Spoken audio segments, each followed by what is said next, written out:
لیکن اللہ کے ساتھ بھی بہت سے الہوں کو بھی مانتے تھے کہ خالی اللہ تعالیٰ کوئی کام نہیں کر سکتا، اس کو مدد کے لیے باقی الہوں کی ضرورت ہوتی ہے، اس لیے وہ باقی بتوں کو اور باقی الہوں کو بھی پوجتے تھے اور اللہ کے ساتھ شریک کرتے تھے۔ اس کے اوپر یہ سورت کا موضوع ہے۔ دوسرا موضوع ہے، یہ لوگ آپ صلی اللہ علیہ وسلم کو اپنا رسول نہیں مانتے تھے، تو اللہ نے تو آپ کو اپنا رسول مقرر کیا، تو یہ ان لوگوں کو حیرت ہوتی تھی کہ ایک انسان کیسے رسول ہو سکتا ہے جو 40 سال تک کم میں رہا اور اچانک اٹھ کے اس نے نبوت کا دعویٰ کر دیا۔ تو یہ تو رسول چلتا پھرتا ہے، کھاتا پیتا ہے، شادی کی ہے، بچے ہیں، یہ کیسے رسول ہو سکتا ہے؟ اس کے اوپر بحث ہے۔ اور تیسرا، دنیا ایک روز ختم ہو جائے گی، اس کے بعد ایک دوسرا عالم پیدا ہوگا، اس میں ہم نے اللہ کے سامنے جواب دہی ہونی ہے ہماری، لیکن یہ اس چیز کو نہیں مانتے تھے۔ کچھ ملے جلے خیالات تھے، کچھ لوگ کہتے تھے ہاں ہو سکتا ہے اٹھیں اور یہ ایک روحانی طریقہ سے اٹھنا ہو ہمارا جسم کے ساتھ میں، کچھ کہتے تھے ہم کسی اور وجود کے ساتھ، اور پھر اس طرح عیسائیت کا بھی کچھ اپنے ہی عقیدے تھے اور یہودیوں کے۔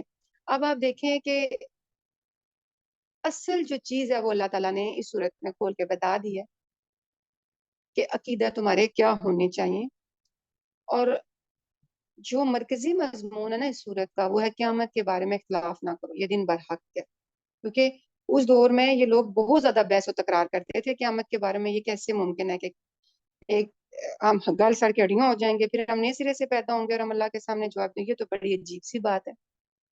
تو ہم دیکھتے ہیں کہ کچھ اس طرح کے ملے جلے عقائد ہم آج کے ہم اس دور میں بھی ہیں لوگوں کے، اور اتنے لوگ قرآن اور سنت سے دور ہو چکے ہیں اور آخرت کے عقیدے کو اتنا زیادہ فراموش کر چکے ہیں کہ آج ہم لوگ سنجیدگی کے ساتھ زندگی نہیں گزار رہے، غیر سنجیدہ طور پہ زندگی گزار رہے ہیں، آخرت کو مد نظر رکھے بغیر زندگی گزار رہے ہیں۔ ہم لوگوں کی سوچوں کا، ساری سوچیں کہاں جا کے ٹکتی ہیں؟ اس دنیا پہ، دنیا کی ہی کامیابی اصل کامیابی ہے، دنیا کی ناکامی اصل ناکامی ہے بس۔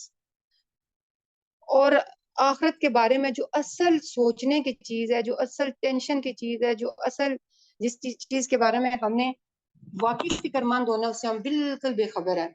ہمیں اپنے بچوں کی پڑھائیوں کی فکر ہے، ان کی ڈگریوں کی فکر ہے، ان کے اچھے مستقبل کی فکر ہے، ان کے مال کی فکر ہے، ان کے ہر چیز کی فکر کریں گے، مگر ان کی آخرت کی فکر نہیں کریں گے کہ ہمارے بچوں نے کل اللہ کو جواب دینا ہے۔ تو اس انداز سے زندگی گزاری جائے کہ وہ اس دنیا میں بھی کامیاب ہو سکیں اور آخرت میں بھی کامیاب ہو سکیں۔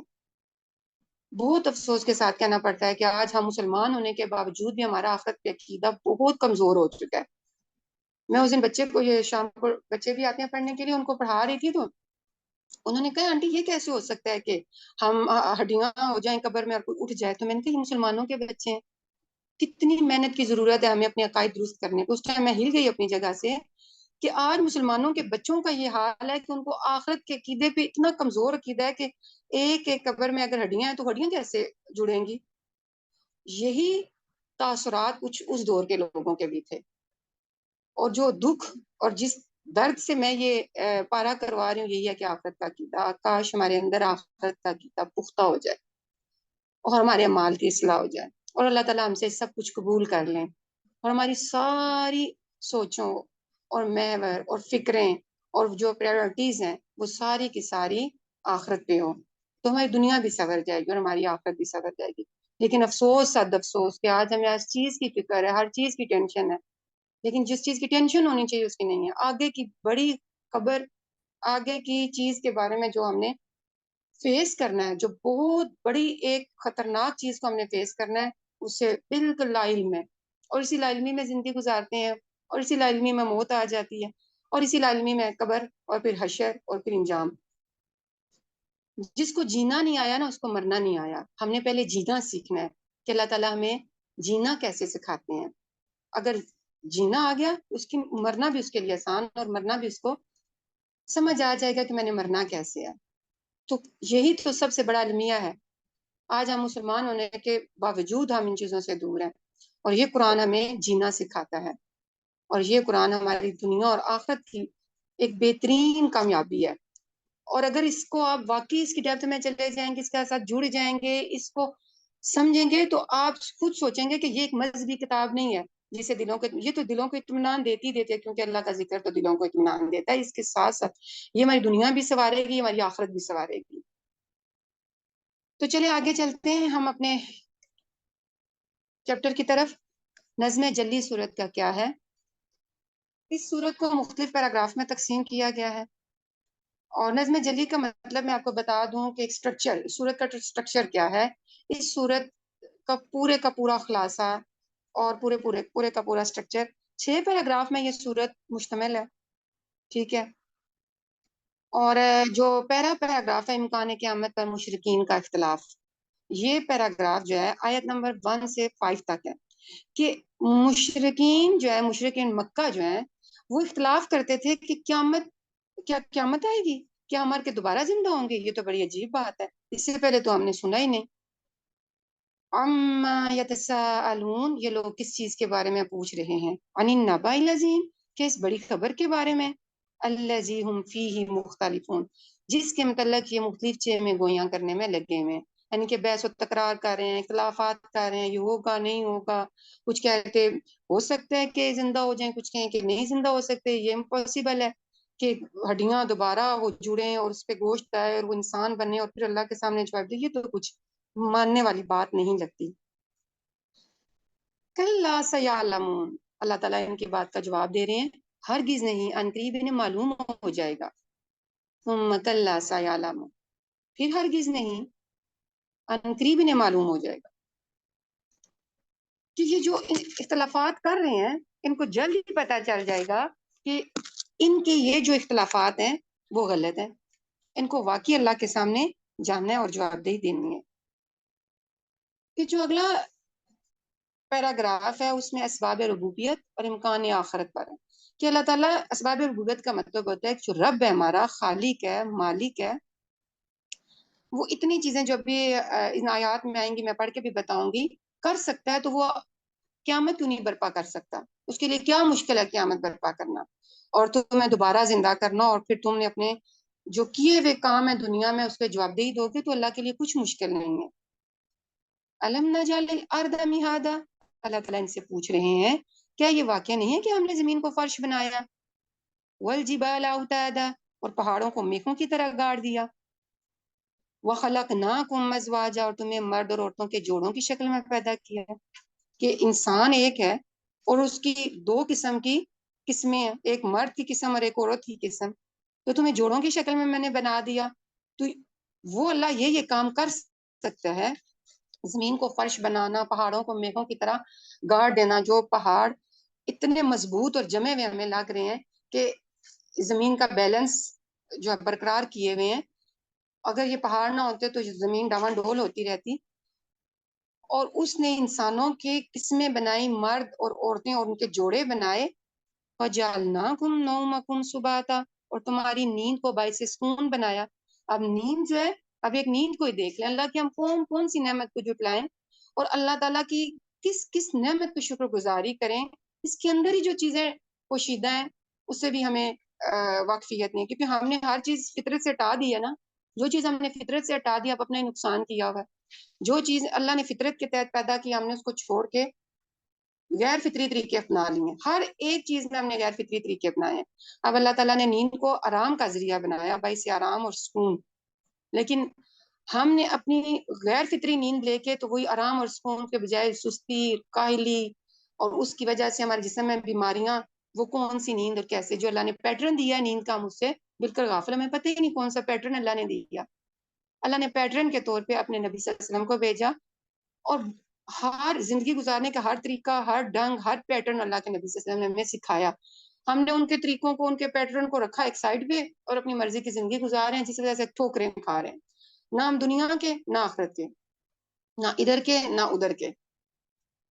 حال ہمارا یہ ہے کہ کہتے تو ہیں مسلمان اپنے آپ کو، لیکن اسلام کا پتہ نہیں ہے، ترقی کرنا چاہتے ہیں تو لوگوں نے قبضے کر لیے ہیں، غیر مسلمانوں نے ان ترقیوں پہ وہ بیٹھے ہوئے ہیں، اور ہر جگہ سے ہمیں ذلت اور رسوائی کا سامنا کرنا پڑا ہے۔ تو ایک نیند کا اگر ہم پیٹرن لینا، کتنی خوبصورت نیند ہے کہ اللہ تعالیٰ نے کیا ہمیں حکم دیا، اور اللہ کے نبی صلی اللہ علیہ وسلم کی سنت سے ہمیں کیا پتہ چلتا تھا کہ اللہ کے نبی صلی اللہ علیہ وآلہ وسلم عشاء کے فوراً بعد سونا پسند کرتے تھے، اور عشاء کے بعد جاگنا، غیر ضروری باتوں میں مشغول ہونا اللہ کے نبی صلی اللہ علیہ وسلم کو ناپسند تھا۔ اچھا، 3 چیزوں پہ ہم جاگ سکتے ہیں، جیسے ہمارے گھر کوئی مہمان آئے تو ہم جاگ سکتے ہیں، ہم نے کوئی پڑھنا پڑھانا ہے، ٹھیک ہے، اور میاں بیوی کے خاص ریلیشن شپ جو ہوتے ہیں اس کے علاوہ فضولیات لغویات کے لیے، فضول ٹائم ضائع کرنے کے لیے، گپ شپ کے لیے، اور آج جیسے سوشل میڈیا کو یوز کرنا ہے، ہم نہیں جاگ سکتے، یہ ناپسند ہے، یہ مکروہ ہے۔ اور جب ہم ارلی ایوننگ سوتے ہیں، یعنی کہ جیسی نائٹ سٹارٹ ہوتی ہے اور عشاء کے فوراً پاس ہوتے ہیں تو ہمارے جسم بہترین طریقے سے کام کرتا ہے، وہ ہمارا سپر ایکٹیو ٹائم ہو جاتا ہے، ہمارے جسم کو اتنی انرجی ملتی ہے، اتنی قوت ملتی ہے، اتنی طاقت ملتی ہے کہ ہم بہت سارے کام کر سکتے ہیں، اور ہمارے جسم کے جتنے خلیے ڈیڈز ہو جاتے ہیں وہ ریپیئر ہو رہے ہوتے ہیں۔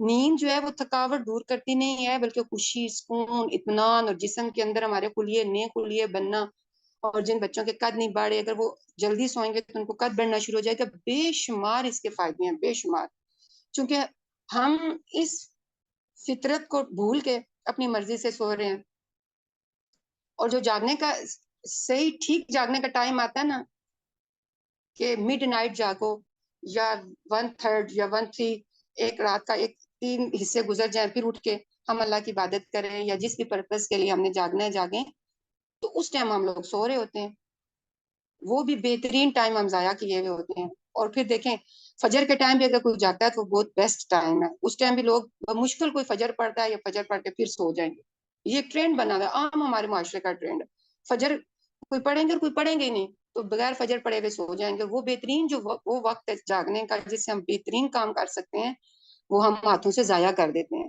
اور پھر کیلولا، نیند کے لیے دوپہر کا ٹائم کیلولا ہے، اس میں آپ تھوڑی دیر کے لیے ایک نیپ لیں، ہلکی سی نیپ لیں جس کے آپ کا جسم فریش ہو جائے اور آپ شام تک کے بہترین کام کر سکیں، وہ بھی ہم نہیں کرتے، اس کو بھی ہم نے اسکپ کر دیا۔ تو آپ کو پتا ہے کہ جتنے بھی ایڈوانس کنٹری ہیں وہ سحری کے ٹائم اٹھ کے کام کرتے ہیں، حالانکہ ان کے مذہب میں نہیں ہے، وہ سحری کے ٹائم اٹھ کے کام کرتے ہیں، اور کتنا کتنا ترقیاں کر رہے ہیں دن بہ دن وہ۔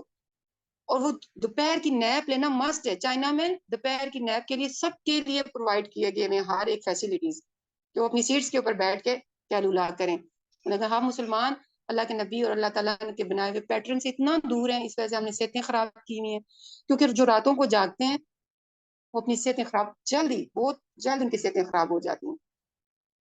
تو ایک ابھی میں نیند پہ بحث کر رہی ہوں تو یہ ہمارا ٹاپک کتنا لمبا ہوتا چلا جا رہا ہے، تو آپ دیکھیں گے وجعلنا نومکم سباتا، اور تمہاری نیند کو باعث سکون بنایا، وجعلنا اللیل لباسا، اور رات کو پردہ پوش بنایا۔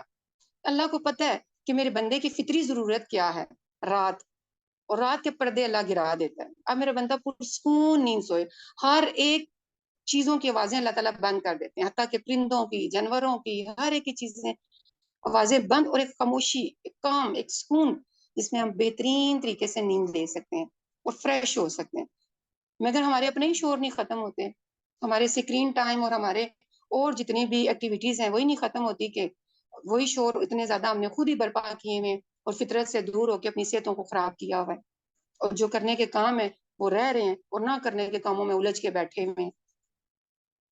وَجَعَلْنَا النَّهَارَ مَعَاشًا، اور دن کو معاش کا ذریعہ بنایا، اب اللہ تعالیٰ نے دن کو کیا بنایا، وقت بنایا معاش کمانے کا، تو اللہ کو پتا ہے کہ میرے بندے کی فطری ضرورت ہے دن، اور اس روشن دن میں وہ کام کر سکتا ہے، اس کو روشن بنایا۔ اب آپ دن کو اگر زیادہ لمبی نیند لینا چاہتے ہیں تو آپ جتنے بھی پردے گرا دیں، آپ جو کچھ بھی کر لیں، آپ جتنا مرضی اندھیرا کر لیں، آپ کو وہ رات والی کام، سکون، خاموشی نہیں ملے گی جو ہم دن کو پیدا کرنے کی مصنوعی کوشش کرتے ہیں، اور اتنی ڈسٹریکشنز ہوتی ہیں کہ انسان سونے کے باوجود نہیں سو پاتا، اسی لیے اللہ تعالیٰ نے رات کو خود بخود ہر چیز پر خاموشی طاری کر دی کہ میرا بندہ پرسکون طریقے سے سو جائے، اور دن کے ٹائم اجالا کیا کہ اب اٹھ جاؤ۔ آپ دیکھیں چھوٹے بچے جو ہوتے ہیں نومولود پیدا ہوتے ہیں وہ کتنے ایکوریٹ ٹائم پہ جاگتے ہیں، سحری کے ٹائم جاگتے ہیں، فجر کے ٹائم جاگتے ہیں، ٹھیک ہے، ان کی ٹائمنگ اب آپ نوٹ کریں، اور مائیں ان کو دبوک دبوک سلا رہی ہوتی ہیں، نیند خراب کر دی میری، جب سے یہ پیدا ہوا ہے تو میری تو اپنی نیند نہیں رہی ہے، اور یہ ہے اور وہ ہے، اس فطرت سے اس کو بھی ہٹا رہے ہوتے ہیں۔ وَبَنَيْنَا فَوْقَكُمْ سَبْعًا شِدَادًا، اور تمہارے اوپر 7 مضبوط آسمان پیدا کیے. وہ اللہ تعالیٰ جس نے تمہارے اوپر 7، ایک نہیں، 2 نہیں، 3 نہیں، 7 مضبوط آسمان، اور بغیر پلرز کے، کوئی پلر نہیں ہے. اب آپ دیکھیں کہ اللہ کی ذات پاک کتنے زبردست اللہ تعالیٰ نے آسمان بنائے اور کتنے مضبوط بنائے. اور اس میں مضبوط آسمانوں میں کوئی پلر نہیں ہے. پلر جب کوئی ہو جاتا ہے تو انسان کو وہ چیز جیسے عجیب سی محسوس ہو رہی ہوتی ہے کہ وہ بیچ میں ایک رکاوٹیں پڑی ہوتی ہیں، لیکن ہمیں اس زمین میں کہیں پلر نظر نہیں آتے آسمان کے، لیکن وہ اتنا مضبوط اللہ تعالیٰ نے بنایا کہ وہ زمین پہ نہیں گرتے. تو اللہ تعالیٰ بتا رہے ہیں میں اتنی چیزیں، اتنی بڑی بڑی چیزیں بنا رہا ہوں تو میرے لیے قیامت برپا کرنا مشکل ہے. وَجَعَلْنَا سِرَاجًا وَهَّاجًا، اور ایک نہایت روشن اور گرم چراغ پیدا کیا. کون سا؟ سورج. سورج انتہائی روشن اور انتہائی گرم، کتنے ہزاروں سالوں سے وہ چمکتا ہے، وہ کم نہیں ہو رہی اس کی روشنی، اور جس طرح ہے ویسے کا ویسے جاری اور ساری. اور آپ دیکھیں کہ وَجَعَلْنَا سِرَاجًا وَهَّاجًا، اور نہایت روشن چراغ اور گرم چراغ اللہ تعالیٰ نے بنایا. اس کا گرم، اس کا جو روشن سورج کا قطر ہے نا، زمین کے قطر سے 109 گنا، اور اس کا حجم زمین کے حجم سے 3,33,000 گنا زیادہ بڑا ہے. اب سوچ لیں کتنا بڑا ہے. اور درجہ حرارت اس کا کتنا ہے؟ 1,40,00,000 ڈگری سینٹی گریڈ. اور زمین سے مسافت سفر اگر کریں تو 9,30,00,000 کلومیٹر فاصلے کے اوپر ہے سورج. اور اتنا دور اللہ تعالیٰ نے رکھ کے، اور ایک مناسب فاصلہ رکھا کہ جس کے مناسب روشنی اور حرارت زمین پہ پہنچی ہے تو انسان یہاں پہ ایک زندگی کے آثار ملتے ہیں اور زندہ رہنا آسان ہو جاتا ہے. اس سے زیادہ سورج روشن ہوگا تو زندگی مشکل ہو جائے گی، یہاں پہ زندگی کا تصور ناممکن ہوگا. اور اگر اس سے کم ہوگا تو پھر بھی زندگی ناممکن ہے، بہت ٹھنڈا ہو جائے گا یہ ہمارا پلانٹ. تو سورج کو اللہ کی ذات پاک نے ایک تناسب اور ایک مناسب فاصلے پہ رکھ کے جو روشنی اور اس کی حرارت زمین تک پہنچائی، اسی میں اتنا چیزیں پوشیدہ ہیں کہ اگر اس پہ بحث کریں تو یہ تو اتنے گھنٹوں کی بحث اس پہ چلتی رہے کہ. اور اس کے اندر کیسی کیسی شعائیں ہیں اور کون سی زہریلی شعائیں ہیں جو اللہ کی ذات پاک نے وہی ہماری اوزان طے سے ٹکرا کے تو واپس چلی جاتی ہیں، اور فائدے والی شعائیں نیچے آتی ہیں جس سے ہمارے درختوں میں اور ہمارے پودوں میں پھل بنتے ہیں، اور وہ انسان اور باقی جانوروں کی خوراک کا ذریعہ بنتے ہیں. تو ایک سورج کے اندر دیکھیں کہ اس کی مسافت مناسب رکھ کے اللہ تعالیٰ نے کیا کیا فائدے انسان کو، بنی نوع کو پہنچائے. لیکن انسان اللہ سے اتنا دور ہے، اللہ سے اتنا غافل ہے، کوئی شکر نہیں، کوئی اس کی بات ماننے کے لیے دل راضی نہیں. وَأَنزَلْنَا مِنَ الْمُعْصِرَاتِ مَاءً ثَجَّاجًا، اور بادلوں سے لگاتار بارش برسائی. اب دیکھیں یہ جتنی بھی کائنات کی چیزیں ایک دوسرے سے جڑی ہوئی ہیں، ایک دوسرے سے ربط ہے ان کا. اب ایک مناسب فاصلے پہ سورج رکھا، اس کی حرارت اتنی ہے کہ اس کی حرارت سے جتنے بھی پانی ہے سمندروں کے، دریاؤں کے، وہ بخارات بن کے اٹھتے ہیں اور وہ بادل بنتے ہیں. اب بادلوں کا ربط ہے پھر زمین کے ساتھ، وہ برستی ہے اور زمین کے اندر نباتات اگتے ہیں، پودے، پھل، درخت سب بنتے ہیں جس سے انسان اور چرند پرند کھاتے ہیں. اور وہی پھر انسان کی بھی خوراک کا ذریعہ بنتا ہے. انسان بھی دیکھیں کہ اگر بارش نہ ہو تو انسان لوگوں کی کیا حالت ہو، اور قحط سالی پڑ جائے، زندہ رہنا مشکل ہو جائے. تو کیسے اللہ تعالیٰ نے پوری کائنات کی ایک چیز کو دوسرے سے جوڑا ہوا ہے، دوسری کو تیسری کے ساتھ جوڑا ہوا ہے، ربط. تو اتنا مضبوط نظام کسی زبردست قادر ذات نہیں تو بنایا ہے نا، اسی کو تم نہیں مان رہے، اسی کو کہہ رہے ہو. اور یہ اس چیزوں کو سامنے رکھ کے محسوس ہوتا ہے کہ یہ جو اتنا زبردست نظام ہے تو پھر انسان کو بھی اللہ تعالیٰ نے بھیج کے کوئی چیز بے مقصد پیدا نہیں کی. جتنی بھی چیزیں بنائی ہیں با مقصد ہیں، ان کے معنی ہیں، اور انسان کو بھی بھیج کے اس کی زندگی کا کوئی مقصد ہے. لیکن انسان دکھ اس چیز کا ہے کہ انسان اپنی ہی جو اس کو بھیجا گیا مقصد سے غافل ہے. اس کو پتہ ہی نہیں مجھے کس لیے بھیجا گیا. اور آج ہماری زندگی کا مقصد کیا ہے؟ کیونکہ ہماری زندگی قرآن اور سنت سے ہٹی ہوئی ہے نا، اور نہ ہمیں قرآن کا پتہ ہے اس میں کیا ہے، نہ اللہ کے نبی صلی اللہ علیہ وسلم کے بارے میں جانتے ہیں، نہ سیرت کا پتہ ہے. اس کا الٹیمیٹلی رزلٹ یہ نکلا ہے کہ ہم نے دنیا کو فرسٹ پرائرٹی بنا لیا، آخرت کو بھولتے جا رہے ہیں. آج آخرت کی جوابدہی کے احساس کو بھولتے جا رہے ہیں، اور جتنی بھی ہماری اہمیت ہے سب سے پہلے دنیا کی طرف ہے. کہ دنیا کیا ہے، اسی کا جینا یہی جینا ہے، اسی کا مرنا یہی مرنا ہے۔ دنیا میں ہی ہم نے رہنا ہے، کھانا ہے، پینا ہے، پہننا ہے، اوڑھنا ہے، یاشی کرنی ہے اور لمبی زندگی گزارنی ہے۔ مرنے کا کوئی سوچتے بھی نہیں ہے۔ اگر کہنا کہ آپ اپنی مرنے کو بھی یاد رکھیں اور کل اللہ کو جواب دیں گے، تو بعض لوگ کہتے ہیں بس بس موت کی باتیں نہ کرو، آپ کے پاس تو بیٹھے ہیں صرف مرنے کی باتیں کرتے ہیں، بس اس ٹاپک کو چھوڑ دیں۔ تو کیا ٹاپک کو چھوڑنے سے مسئلہ حل ہو جائے گا؟ کیا ہم نہیں مریں گے؟ کیا ہم اللہ کو جواب نہیں دیں گے؟ دیکھیں، ایک جو حقیقت ہے نا، اس کو فیس کرنا چاہیے۔ حقیقت معلوم ہو، علم پتا ہو، ہم اس کے مطابق تیاری کریں گے اور ہماری انشاءاللہ آخرت بھی اچھی ہو جائے گی۔ لیکن علم ہی نہیں ہے، پتہ ہی نہیں ہے، پتہ لگانا ہی نہیں چاہتے ہیں، دور بھاگتے ہیں اللہ کی آیتوں سے۔ نہیں نہیں میں نے نہیں سننا، میرے پاس ٹائم نہیں ہے، میرے پاس وقت نہیں ہے۔ ٹھیک ہے، نہ سنیں، آج نہ سنیں تو کل تو جانا پڑے گا نا اللہ کی طرف۔ آج نہ جائیں، کل جب موت آئے گی تو جانا پڑے گا، کل بھی روک لینا اپنے آپ کو۔ لیکن یہ آج کے جانے اور کل کے جانے میں فرق ہے۔ آج کے جانے میں ہم اپنی مرضی اور شوق سے اللہ کی طرف آ رہے ہیں، ہمیں علم آ رہا ہے، ہمارے پاس زندگی ہے، ہم اپنی اصلاح کر سکتے ہیں، ہم اللہ کو پا سکتے ہیں، ہم مزید آگے ترقی کر سکتے ہیں آخرت کے بارے میں آگاہی کے ساتھ کے ساتھ۔ لیکن اگر ہم اللہ کی طرف نہیں آئیں گے، منہ موڑیں گے، نہیں نہیں نہیں یہ دنیا ہی سب کچھ ہے، کھانا ہے، پینا، پہننا، اوڑھنا، اگر آگے بھی ہم دیکھیں گے اور مزید اس کی میں وضاحت بھی کر دوں گی کہ لوگوں کی زندگیوں کا مقصد ہی یہی ہے، بس کھانا پینا، پہننا اوڑھنا، شادی بیاہ، بچے پیدا کرنا۔ یہ ہماری زندگی کا مقصد نہیں ہے۔ یہ تو زندگی گزارنے کے اللہ نے طریقے بتائے ہیں کہ تم دنیا میں آؤ گے، یہ ساتھ ساتھ تمہارے چلے گا۔ اصل مقصد جو اللہ نے ہمیں دیا اس کو فالو کرنا ہے، اس کو سمجھنا ہے کہ کیا مقصد ہے میری زندگی کا، مجھے بھیجا کیوں گیا ہے۔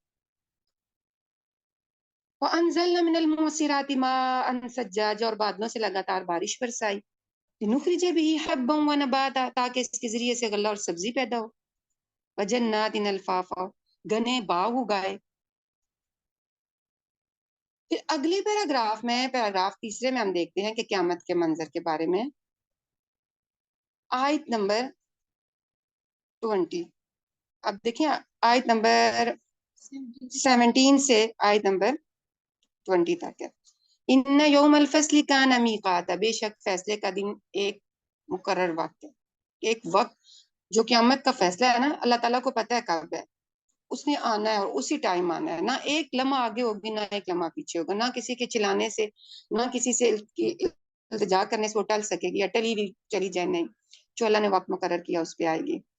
یوم ينفخ في الصور فتأتون افواجا، اور جس روز سور میں پھونک ماری جائے گی اور تم فوج در فوج نکل کھڑے ہو، بگل، جب رشتہ بگل بجائے گا، وہ ہاتھ میں لیے انتظار کر رہا ہے کہ کب اللہ تعالیٰ مجھے آرڈر دیں اور میں بجاؤں، وہ اتنا الرٹ ہے۔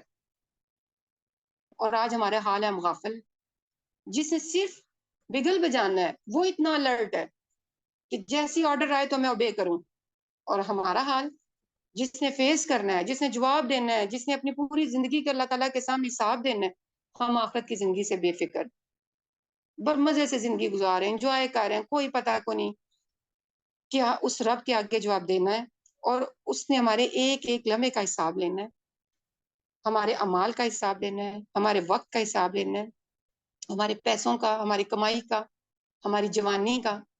5 سوال جو پوچھے جائیں گے نا قیامت کے بارے میں، تو دیکھیں وہ کتنا انسان کو ہلا دیتے ہیں۔ اور 3 سوال قبر میں پوچھے جائیں گے، ٹوٹل ملا کے 8 سوال پوچھے جائیں۔ کیا اس کی ہم نے کبھی تیاری کی ہے؟ کیا کبھی جانا ہے کہ کیونکہ جس بندے کی موت آئی اس کی قیامت سغریٰ شروع ہو گئی، اب وہ انتظار نہیں کرے، ہم کہتے ہیں نا بہت دور ہے، وہ بھی بڑے مرنا بڑے دور پڑا ہوا ہے۔ کیونکہ جب ہم چھوٹے ہوتے تھے ہم کیا سوچتے تھے، وہ ہم بڑے ہوں گے، جوان ہوں گے، پھر جا کے کہیں مریں گے۔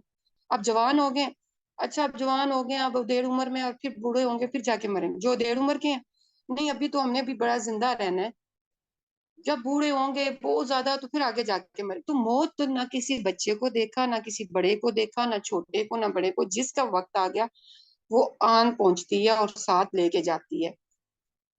یہ ہے کہ ہم نے تیاری کتنی کی، ہر ٹائم ہم نے یہ سوچنا ہے کہ ہم اپنے رب کے کتنے قریب ہوئے، شیطان سے کتنے دور ہوئے، اللہ کی کتنی بات مانی، آج میں نے دن میں کیا کمایا جو میں اپنے رب کے حضور پیش کر سکوں، کتنے استغفار کیے، میں نے کسی کا دل تو نہیں دکھایا، کسی کے ساتھ زیادتی تو نہیں کی، کیونکہ یہ دنیا مومن کے لیے قید خانہ ہے، کافر کے لیے یہ دنیا جو ہے نا جنت ہے، کیونکہ اس نے اپنے مزے سے لائف انجوائے کرنی ہے، اس نے کسی کا احساس نہیں کرنا، کسی کے پرواہ نہیں، اس کو جوابدہی کا احساس ہی نہیں ہے، اس لیے اس کے لیے تو یہ مزے کی جگہ ہے۔ لیکن مومن ہر چیز میں سوچتا ہے، سوچ سوچ کے چلتا ہے، سوچ سوچ کے بولتا ہے، اس کو پتا ہے کہ میں نے اللہ کو جواب دینا ہے، میں نے بندوں کے دکھ دل آزاری نہیں کر سکتی، میں نے اللہ کے ہاں ہر چیز کا حساب دینا ہے، تو وہ پھونک پھونک کے قدم رکھتا ہے۔ اور مومن تو چھوٹے سے چھوٹے گناہ کو بھی نا پہاڑ کی طرح سمجھتا ہے، اور جو اس کے برعکس ہوتے ہیں وہ بڑے سے بڑا گناہ کر کے بھی جیسے ناک کے اوپر مکھی بیٹھی ہے اتنا سے سمجھے اچھا کچھ نہیں ہوا، کیا ہوا، وہ اللہ بڑا غفور الرحیم ہے، معاف کر دے گا۔ تو غفور الرحیم ہونے کا مقصد یہ نہیں ہے کہ اللہ اس طرح معاف کر دے گا، بلکہ اللہ تعالیٰ کا یہ عین غفور الرحیم ہے کہ اس نے قیامت رکھی اور اس نے حساب کتاب کا دن رکھا کہ میرے بندو تم اچھے کام کرو گے تو تمہیں یہ صلہ دوں گا، اور برے کام کر کے آئے ہو تو پھر تمہارا ٹھکانہ بھی جہنم ہے۔ اور جس رسول میں پھونک مار دی جائے گی اور تم فوج در فوج نکل آؤ گے، وفتحت السماء فکانت ابوابا، اور آسمان کھول دیا جائے گا حتیٰ کہ دروازے ہی دروازے بند کر رہ جائے، اتنا مضبوط سا آسمان۔ پیچھے ہم نے دیکھا کہ آسمان کتنے مضبوط، 7 آسمان اور اتنے مضبوط، اور یہاں پہ کیا بتایا جا رہا ہے، قیامت والے دن دراڑیں دراڑیں ہو جائیں گی، کمزور ہو جائے گا، ٹوٹنا شروع ہو جائے گا۔ تو دراڑیں کس میں پڑتی ہیں، کمزور چیز میں پڑتی ہیں نا، اتنا کمزور ہو جائے گا اور وہ دروازے دروازے ہو جائے گا۔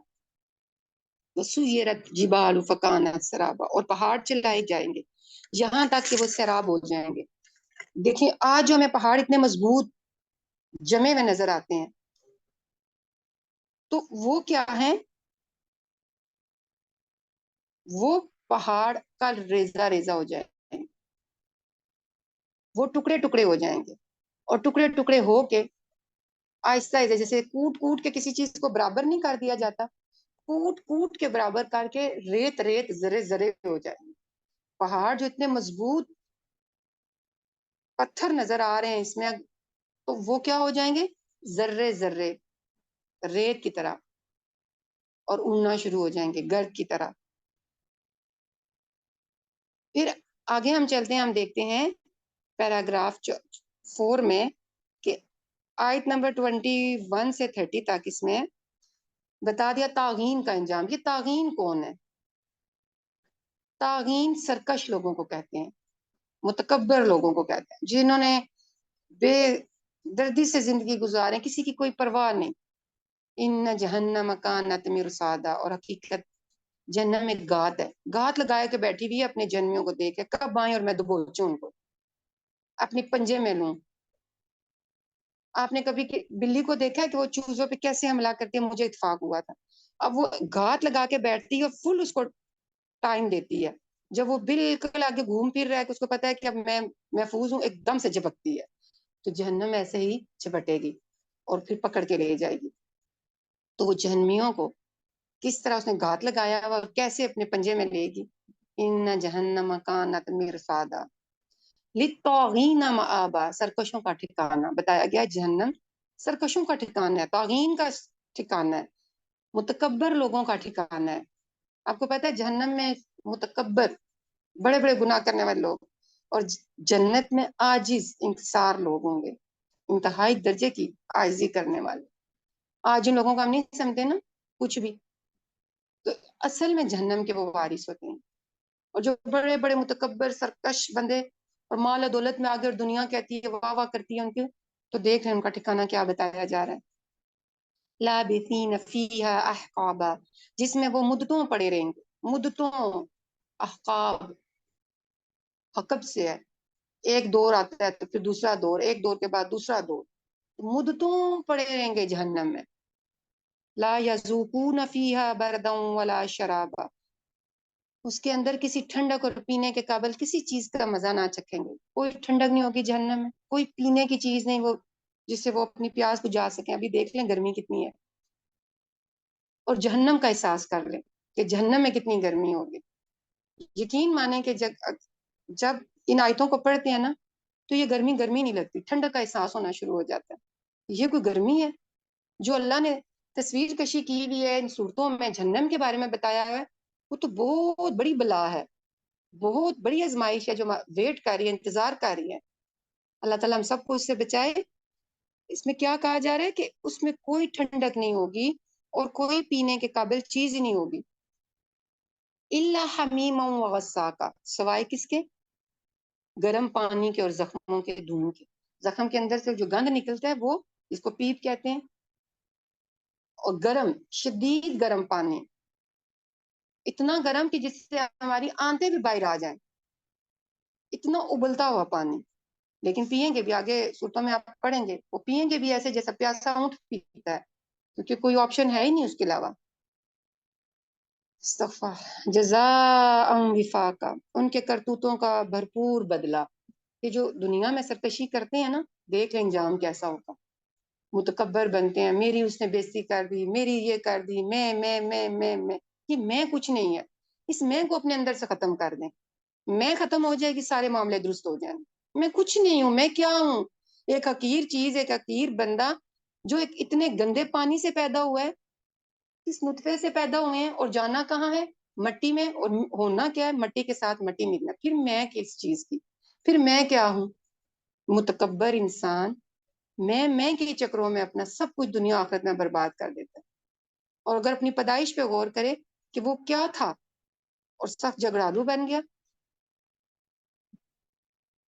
انہم کانوا لا یرجون حسابا، اور وہ کسی حساب کی توقع نہ رکھتے ہوں. وَكَذَّبُوا بِآيَاتِنَا كِذَّابًا، اور ہماری آیات کو انہوں نے بالکل جھٹلا دیا. یعنی کہ اللہ کی آیاتیں آتی تھیں اور جھٹلا دیا. اب جھٹلانے میں دو معنی آ جاتے ہیں. ایک یہ کہ صاف کہہ دینا ہم نہیں مانتے، اور دوسرا یہ کہ سنی انسنی کر دینا. دیکھیں جو آیتیں ہمارے سامنے چلتی ہیں اور ہم اس کو سنی انسنی کر دیتے، وہ جھٹلانے کے معنوں میں آ جاتا ہے. کیونکہ اللہ کے نبی صلی اللہ علیہ وسلم بھی قیامت کے دن شکایت لگائیں گے نا ہماری، کہ اللہ میری امت نے اس قرآن کو چھوڑ دیا. چھوڑنے میں کیا آتا ہے؟ مہجورہ، قرآن کو چھوڑ دیا، پیٹ پیچھے ڈال دیا، پڑھا ہی نہیں، سمجھا ہی نہیں، یا پڑھ کے بلا دیا، یا اس کے حکموں کو پڑھا سمجھا عمل نہیں کیا. یہ سارے معنی آ جاتے ہیں. تو جھٹلانے میں یہ بھی آتا ہے کہ آئینہ. آج آپ دیکھیں کتنا بڑا المیہ ہے، لوگوں کو قرآن کی طرف بلائیں تو آتے ہی نہیں ہے. دنیا جہان کی چیزوں کی طرف آئیں گے، فضولیات کی طرف آئیں گے، لغویات کی طرف آئیں گے، انٹرٹینمنٹ کی طرف آئیں گے، لیکن ایک اللہ کی کتاب کی طرف نہیں آئیں گے جو ان کی دنیا اور آخرت دونوں سنوارنے والی ہے. دیکھیں ہمارے بچے اگر ان کے کوئی فائدے کی چیز ہے کہ پیپر دو، پاس ہو گئے، نہیں آتے، ہم ٹینشن لیتے ہیں نا. کیا ہمیں ٹینشن ہے اس چیز کی کہ ہم بھی اللہ کی کتاب کی طرف آئیں، لوگوں کو بھی اس طرح بلائیں اور ان کو بھی کھینچ کھینچ کے گھروں سے نکالیں؟ کل بہت برا انجام ہونے والا ہے. آ جاؤ، نکل آؤ اس قرآن کی طرف، آ جاؤ، جڑ جاؤ اس کی طرف. یہ تمہاری دنیا سنوارے گا، یہ تمہاری آخرت سنوارے گا. اور ہم جس اس قرآن میں ہماری کامیابی ہے، اس سے بھاگتے ہیں دور، کوسوں دور بھاگتے ہیں. ہمارے پاس ٹائم نہیں ہے، ٹائم نہیں ہے، میرا پروجیکٹ ہے، میں نے اس کو کام کرنا ہے، میں نے یہ کرنا ہے، میں نے وہ، اس کے لیے میرے پاس ٹائم نہیں ہے، سوری میں نہیں آ سکتی. لیکن کیا اس طرح کرنے سے ہماری دنیا اور آخرت سنور جائے گی؟ کیا ہم جہنم سے بچ جائیں گے؟ کیا اللہ کے سامنے جوابدہی کے احساس سے بچ جائیں گے؟ ایسا نہیں ہوگا، بلکہ جو اللہ تعالیٰ بیان کریں ٹھیک ایسا ہی ہوگا. انہم کانوا لا یرجون حسابا، وہ کسی حساب کی توقع ہی نہ رکھتے تھے. ان کو پتہ ہی تھا دنیا کی زندگی یہی ہے، دنیا کی زندگی میری زندگی اور دنیا کا جینا ہی جینا ہے. وہ اسی کی خوشی کے لیے جیتے تھے اور اسی کے لیے سب کچھ کرتے تھے. ان کو حساب کی توقع ہی نہیں تھی، مرنا اور آگے جواب دینا ہے. اس لیے وہ ظلم زیادتی کرے، دوسروں پہ کو حق ماریں، دوسروں کے ساتھ ناجائز کریں. لیکن وہ ان کو پتہ ہے ہم نے کون سا مرنا ہے اور اللہ کو جواب دینا ہے، جو ہم اپنی اصلاح کریں. یہ جو آخرت کا احساس ہے نا، انسان کو بالکل ٹھیک رکھتا ہے، درست رکھتا ہے، اس کو آگے پیچھے نہیں ہلنے دیتا، ٹیڑھا نہیں ہونے دیتا. وَكَذَّبُوا بِآيَاتِنَا كِذَّابًا، اور ہماری آیات کو انہوں نے بالکل جھٹلا دیا تھا. وَكُلَّ شَيْءٍ أَحْصَيْنَاهُ كِتَابًا، اور حال یہ تھا کہ ہم نے ہر چیز گن گن کر لکھ رکھی تھی. فَذُوقُوا فَلَن نَّزِيدَكُمْ إِلَّا عَذَابًا، اب چکھو مزہ، ہم تمہارے لیے عذاب کے سوا کسی چیز میں ہرگز اضافہ نہ کریں گے. اللہ تعالیٰ ارشاد فرما رہے ہیں کہ اب عذاب چکھو، اب اس عذاب میں اضافہ ہی ہوگا اور کسی چیز کا اضافہ نہیں ہوگا. تمہارے ٹھنڈک کا، سکون کا، ریلیکسیشن کا، کوئی تمہیں تھوڑی دیر کے لیے چھٹی مل جائے یا تمہیں ویکینڈ پہ چھٹی مل جائے، نہیں. یہ عذاب دن بدن بڑھے گا. کہتے ہیں نا کہ اچھا وہ جلدیں جل جل کے انسان عادی ہو جائے گا اور پھر اس کو عذاب کا پتہ ہی نہیں چلے گا، اس لیے وہ مدتوں جہنم میں پڑے گا. ایسا نہیں ہوگا. عذاب ساتھ ساتھ اس کی شدت بڑھتی چلی جائے گی. اس کو احساس کرنے کی جتنی بھی شدت، ساتھ ساتھ عذاب کے اللہ تعالیٰ وہ بھی ساتھ ساتھ بڑھاتے چلے جائیں گے۔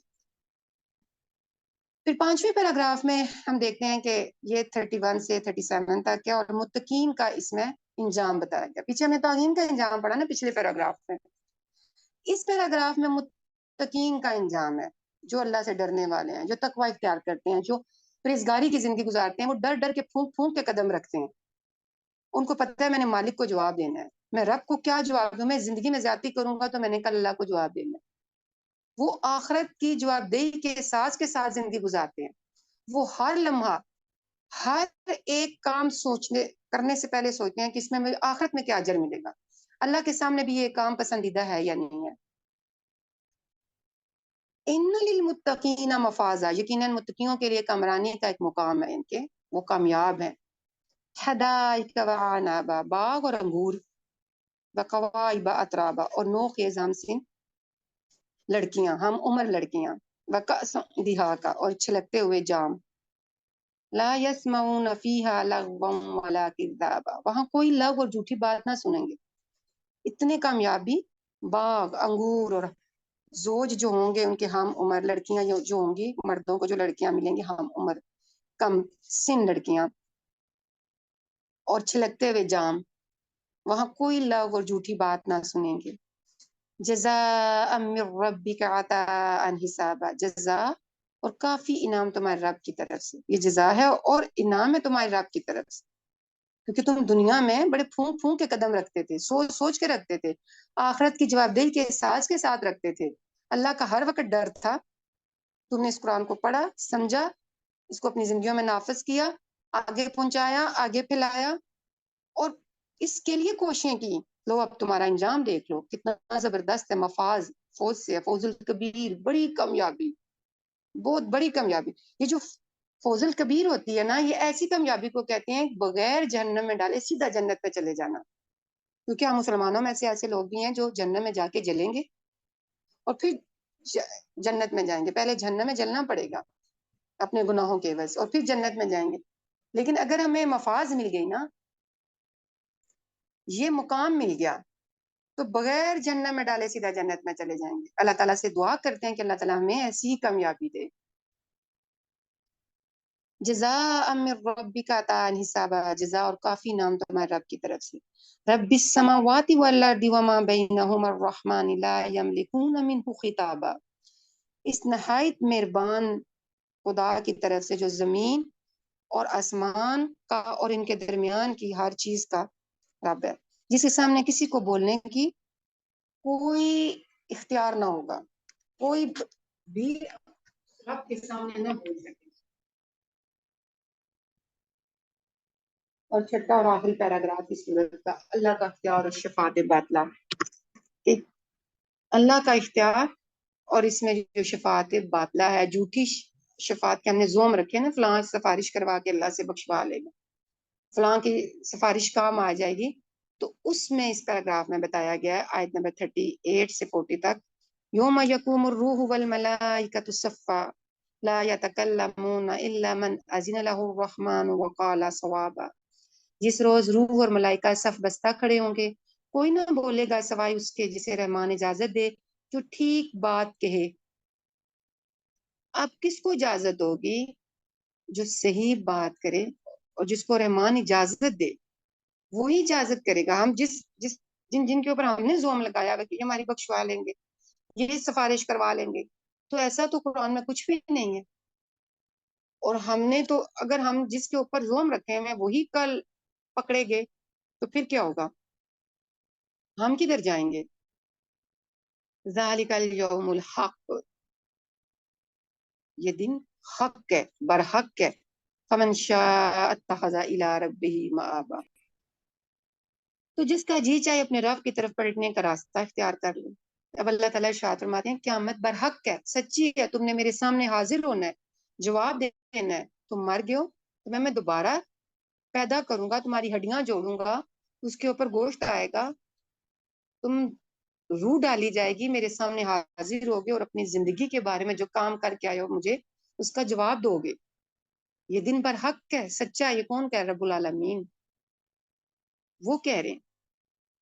اور اللہ تعالیٰ کہتے ہیں اب جس کا جی چاہے اپنے رب کی طرف راستہ بنا لے.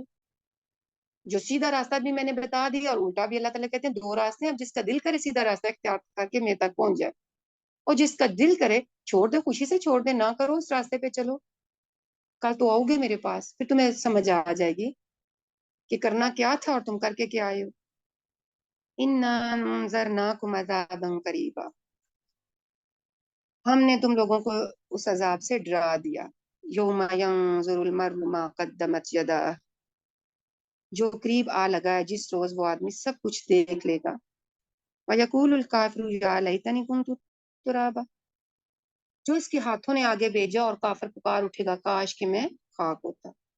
اب دیکھیں, یہ اللہ تعالیٰ ارشاد فرماتے ہیں میں نے تمہیں اس دن سے ڈرا دیا اور یہ قریب آ لگا ہے, اور آدمی دیکھ لے گا جو اس کے ہاتھوں نے آگے بھیجا. اور جو کافر ہے نا, میں نے پہلے بھی آپ کو بتایا تھا, کافر بھی دو طرح کے ہوتے ہیں. کافر اعتقادی کافر, جو پکے کافر ہوتے ہیں, اور ایک کافر عملی کافر. جو کافر اعتقادی تو نہیں ہوتے لیکن عمل سے کفرانہ رویہ اختیار کے ہوتے ہیں, اللہ کی نہیں مانتے. تو جو اللہ کی نہیں مانتے وہ بھی کفر کی زمرے میں آتے ہیں. تو وہ پکار اٹھیں گے کاش کہ میں آج مٹی ہوتا, خاک ہوتا, مٹی ہوتا, تو پھر کیا ہوتا, مجھے جواب نہ دینا پڑتا, مجھے جہنم میں نہ جلنا پڑتا. تو اب اس جہنم میں اس کو جلنا ہے, اس کو پتا ہے میرے ساتھ ہونے کیا والا ہے. اب عملی زندگی سے تعلق آج ہم دیکھتے ہیں کہ جو ہم نے سورت پڑھی, آخرت پر یقین نہ ہونے سے ہماری زندگی پر کیا اثر پڑے گا, یہ آپ لوگوں نے کوشش کرنی ہے کہ اس کو جو ہے نا آپ نے ضرور فیل کرنا ہے.